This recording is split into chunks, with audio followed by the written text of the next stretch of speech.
On this episode of Somerville Neighborhood News, we take a look at Mayor Curtatone's State of the City address. Somerville High School opens up a publicly run fabrication laboratory. East Somerville Community School presents the annual Martin Luther King Day event. And record crowds attend the Boston Women's March. All that and more coming up on Somerville Neighborhood News.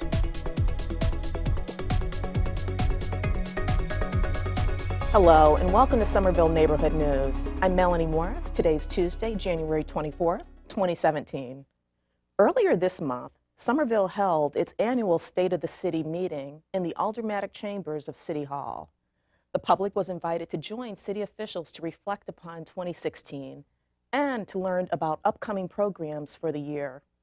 In honor of Somerville's 175th birthday, which will take place in 2017, attendees were welcomed with an exhibit highlighting the city's history. Mayor Curtatone presented his annual address. Let's take a look at the opening of his speech. As we look forward to 2017, I want to focus tonight on resolve. Just days ago, as we do every year, we raised the Grand Union flag at Prospect Hill Tower. The annual event marks the anniversary of the first raising of the new American flag. On that New Year's Day in 1776, when the flag was hoisted atop Prospect Hill by George Washington's army, like today, it was bitterly cold. The future was unclear.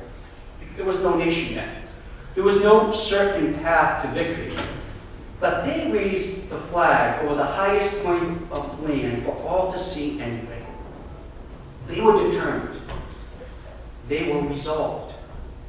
For the nation, that moment is a symbol of the unstoppable American spirit that led to a republic founded on liberty, justice, freedom, and equality. For Somerville, it is also a reminder that fortune favors the bold. True to that principle, Somerville itself has become a blueprint for progressive, innovative local government and a leading voice among cities for diversity and social equity. But we are in a decisive historical moment. We have a divided nation. President-elect recently referred to the people who didn't vote for him as his enemies. Many are afraid that too much of what we value may now hang in the balance. We live in anxious times. We don't know what's going to happen at the national level. But we in city government can knuckle down and get the people's business done. In Somerville, we pride ourselves on the notion that we're a model community, a place others can look to see how it's done right. In fact, our city motto is municipal freedom gives national strength. Now, more than ever, Somerville must embody that ethos. Somerville needs to be Somerville. Others need to see our resolve in action. We must continue to strive for excellence in our core services. We must continue to achieve our shared long-term community vision and face our most pressing challenges. We must continue to serve as a beacon for civility, diversity, and social progress. We must show the resolve to move forward with the policies and programs that align with our community values. Somerville has a strength that the nation could sorely use. Our ability to come together rather than break apart. That's what we did last year in deeds large and small. That strength and that resolve helped us achieve big things. Mayor Curtatone mentioned several issues of focus for the coming year, the main one being to pass a modern zoning ordinance. The mayor stated that zoning touches almost every major issue in our community. He connected it to affordable housing, open space, job growth, and commercial growth. To read or watch the mayor's full speech, visit www.somervillema.gov/midterm17. On January 16th, the City of Somerville Health and Human Services Department and the Somerville Public Schools presented One Somerville, the city's annual Martin Luther King Jr. celebration. Producer Peter Levine gives us the story. Thank all of you for being here today. for realizing, recognizing that Martin Luther King Day is not just a day we can sleep late and do a range of things. It's a day to remember how far we've come and how far we still have to go. In honor of Dr. Martin Luther King Jr., East Somerville Community School held a celebration entitled One Somerville on January 16th. The program was given to a packed house and featured a diverse lineup of performers, presentations, and speakers. Musical acts included Somerville High School World Percussion Ensemble, El Sistema Somerville, the ESCS World Percussion Group, She Boom, ESCS Bachata Band, and more.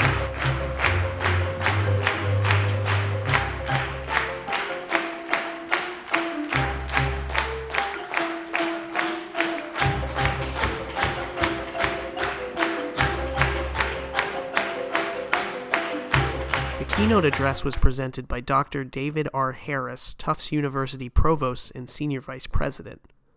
In his speech, Harris discussed the controversy over Representative John Lewis, who President Donald Trump has claimed via Twitter as all talk and no action in response to Lewis saying that he does not view Trump as a legitimate president. At age 25, John Lewis led a march from Selma to Birmingham. A march for voting rights. It was a march during which he was brutally and nearly fatally beaten by the Alabama State Police and other law enforcement officials. His actions were influential in getting Congress and the President to act to support the 1965 Voting Rights Act, and other civil rights legislation. He's had more than 50 years of action as an elected official, a member of Congress, as well as an activist on behalf of a range of causes, not only African Americans, but many others. Dr. Harris continued by discussing the concept of a post-racial America. President Obama in his farewell address said that after my election there was talk of a post-racial America. Such a vision, however well-intentioned, was never realistic. You can see that, for example, many, but I picked just one, blacks in the Senate. I remember thinking this when President Obama was elected. People said, oh my gosh, we're post-racial. We have a black president. The first African Americans here in the U.S. Senate were 1870. There were two African Americans in 1870. When was the next African American elected to the Senate? It was Edward Brooks from Massachusetts in 1867, almost 100 years. When was the first African American woman elected to the U.S. Senate? It was 1993, Carol LeBron. The second was not until this year, 2017. So there's a complexity in these issues that makes them challenging. We don't see water fountains that say whites only anymore. They're easier to fight. We see many others, which cause people to raise questions about the efforts and questions about their ethics. From there, he talked about the shift in the current media landscape. Dr. Harris said, "We've moved from a world of Cronkite and Woodward and Bernstein and Peter Jennings to a world of BuzzFeed and Breitbart." He discussed the decline in trust in the media and the interconnectivity of modern life. There is no modern Mason-Dixon line. Right? People talk about Civil War and how to deal with those people. There is no modern Mason-Dixon line. You can't simply say, people down here will have their country and do their thing, people up here will do their thing. When it comes to climate change, what happens over here is going to affect what happens over here. When it comes to war, terrorism, basic security issues, what happens over here affects over here. So no liberals, going to Canada is not the solution to the challenge we face. Somerville Mayor Joseph Curtatone also gave a brief speech, and the 9 winners of a Martin Luther King-themed student essay contest read their work. Dr. Harris concluded by highlighting the importance of being persistent. John Lewis and his colleagues knew what was coming. They'd done the rides. They'd been beaten across the South. They knew what was coming. But they went anyway. But they didn't just go running out. They did the hard work. They organized. They planned. They pursued small and large goals throughout the South and the North. They engaged with one another, those who were their allies, and those who might be.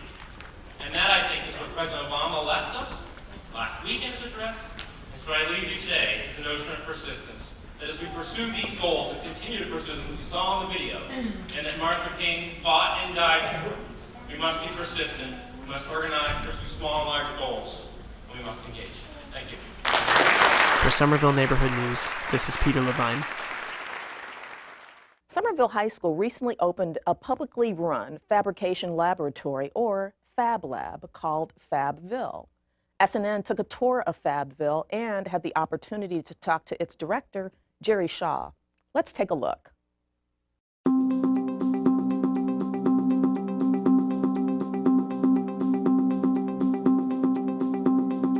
FabVille is a space where both students during the school and also the greater community at night can come through and learn on how to work with digital fabrication techniques, which is basically taking models that you've created on a computer and transferring through a machine to actually make real-life objects, either through 3D printers, laser engravers, vinyl cutters, CNC routers, stuff along that nature. And we're trying to keep it open to students during the day so that students can get excited about these new manufacturing techniques, engineering, artwork that they can create with it, and also at night having the community be able to come in and either work on their own projects, either artwork, small engineering, small gadgets that they want to make, and have that availability. What prompted the creation of FabVille was a combination of different entities. One was the CTE, which is the Career and Technical Education department here at Somerville High School, as well as an organization called Sprouts, which worked with the city of Somerville. And they were trying to find a space where they could have both students and the community come together and work on projects of differing natures. This is kind of like an open studio where people can come in and basically whatever ideas they have, work to fully realize them. Even if you come in and you don't really fully have an idea of what you want to build yet, you can come in and both myself and Joe, the night manager, is here to work with you to try and find out ways that you could either realize your idea or figure out how to get there. Fabrication in general is changing. The way that people make things is changing. There is a vocational program at Somerville High School that has machining and welding and woodworking and a lot of the kind of older ways of making things. But FabVille came to fill in the idea of how things are getting made in the future. So the future of fabrication, there is a lot of rapid prototyping. There's a lot of CNC machines. There's a lot of robots cutting stuff out. And we're trying to give access to the community these robots, these tools that otherwise they wouldn't see. So here are some examples of student work as we go through. So these are using this machine over here, Formlabs printer, which is actually a Somerville company as well. They're right down the street and they've been helping us out with a bunch of stuff that we've been working on. But here we have a turtle that's been painted over with clear resin, and I don't know if you can see, but there's very fine detail on there. We also have a little mini Darth Vader helmet. FabVille has differing goals, and they're ever changing as we go through it too.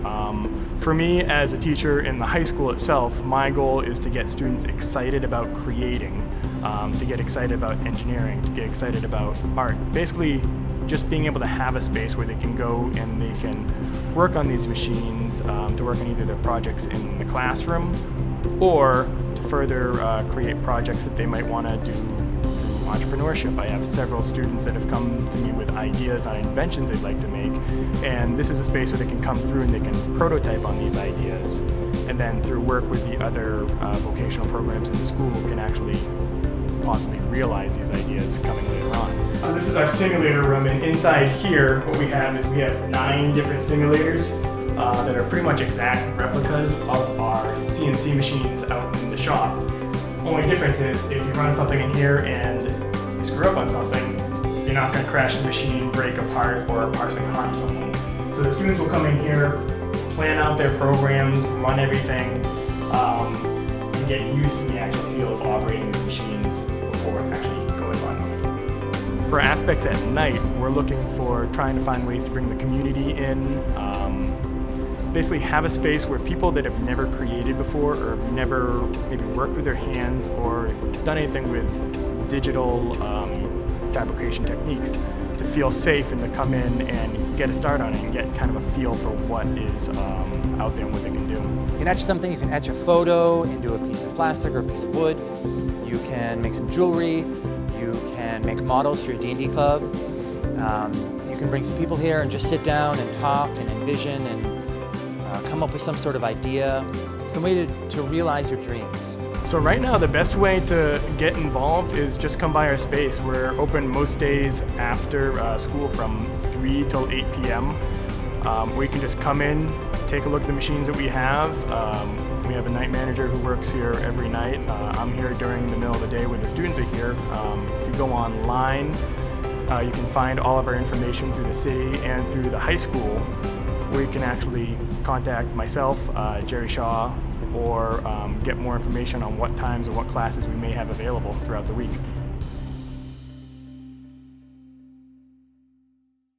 Now, if you're interested in visiting FabVille, you can contact Director Jerry Shaw by email at jshaw@k12.somerville.ma.us.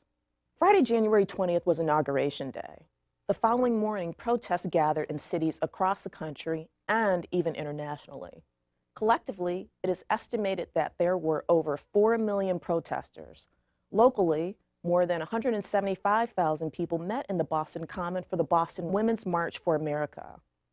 The march featured many notable speakers, including Boston Mayor Marty Walsh, Massachusetts Senator Elizabeth Warren, Attorney General Maura Healey, Senator Ed Markey, and Tanisha Sullivan, president of the Boston branch of the NAACP. According to the Boston Women's March website, people united, quote, in Boston to march in solidarity with communities most affected by the hate, intolerance, and acts of violence being perpetrated throughout the nation. Among many are communities of women, immigrants, people of color, people who identify as LGBTQIA, and people with disabilities. We stand for religious freedom, human rights, climate justice, racial justice, economic justice, and reproductive justice. Together, we will send a message to our leaders and the world that the United States of America stands for values of human dignity, equal rights, and freedom from discrimination. Ours is a peaceful, nonpartisan march. Here's some footage from the event. This is what we will fight for. This is what we will march for. Are you ready to fight?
Organizers of the central protest, the Women's March on Washington, have created a campaign to keep momentum for the protest going.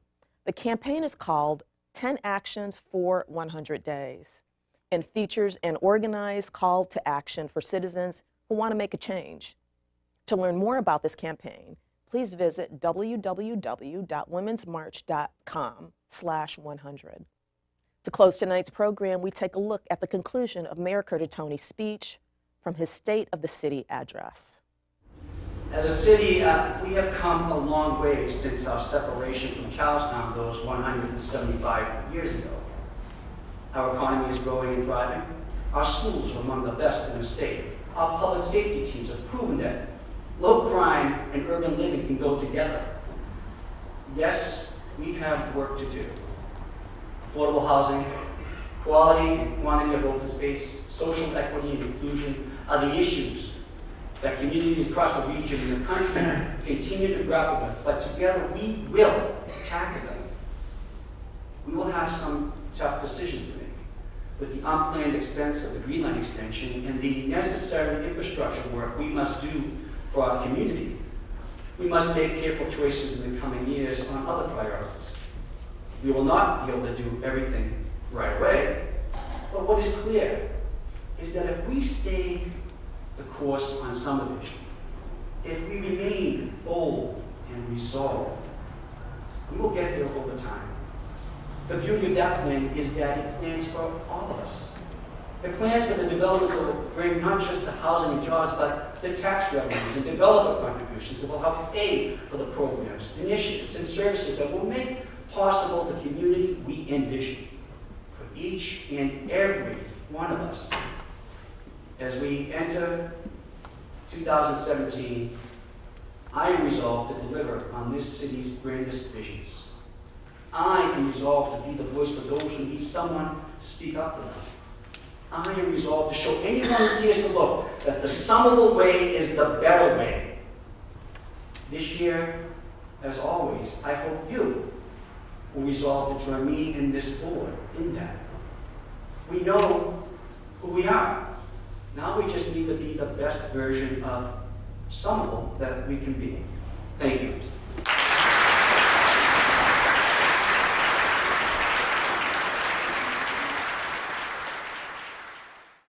That's our newscast for tonight, folks. We'll be back on February 21st at 7 p.m. on Channel 3. Check out all of our news stories at somervilleneighborhoodnews.org. Somerville Neighborhood News is a community service production of SCATV. We invite you to get involved. Visit our Facebook page, SCATV SNN, to comment. Tweet us at SCATV SNN. Call us at 617-628-8826 or email us at news@scatvsomerville.org. I'm Melanie Morris. Thanks for joining us, and we'll see you around the neighborhood.